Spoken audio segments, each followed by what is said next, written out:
blizzard information for the following counties in Nebraska: Butler, Cass, Douglas, Gage, Jefferson, Johnson, Lancaster, Nemaha, Odo, Pawnee, Richardson, Saline, Sarpy, Saunders, and Seward, and the following counties in Iowa: Fremont, Mills, Montgomery, Page, and Pottawatomie. Blizzard watch in effect from Monday evening through Tuesday evening. Winter storm watch is canceled. The National Weather Service in Omaha has issued a blizzard watch, which is in effect from Monday evening through Tuesday evening. The winter storm watch has been canceled. Timing: a mix of rain and snow is likely to develop Monday afternoon, becoming all snow Monday evening. Snow is then likely to continue Monday night and through the day on Tuesday, ending Tuesday evening.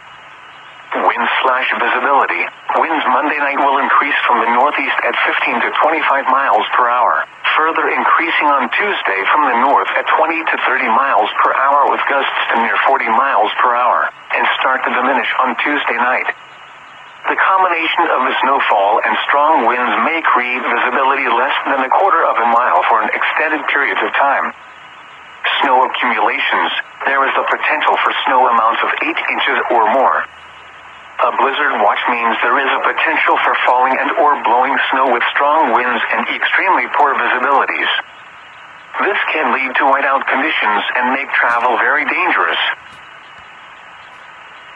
Blizzard information for the following counties in Nebraska: Boone, Burt, Colfax, Cumming, Dodge, Madison, Platte, Stanton, Thurston, and Washington, and the following counties in Iowa: Harrison and Shelby.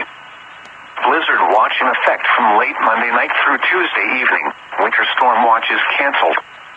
The National Weather Service in Omaha has issued a blizzard watch, which is in effect from late Monday night through Tuesday evening. The winter storm watch has been canceled. Timing: snow is likely to develop late Monday evening and continue overnight and through the day on Tuesday, ending on Tuesday evening. Wind/visibility: winds Monday night will increase from the northeast at 15 to 25 miles per hour, further increasing on Tuesday from the north at 20 to 30 miles per hour with gusts to near 40 miles per hour, and start to diminish on Tuesday night. The combination of the snowfall and strong winds may create visibility less than a quarter of a mile for an extended period of time. Snow accumulations: there is the potential for snow amounts of 8 inches or more. A blizzard watch means there is a potential for falling and or blowing snow with strong winds and extremely poor visibilities. This can lead to whiteout conditions and make travel very dangerous. This hazardous weather outlook is for portions of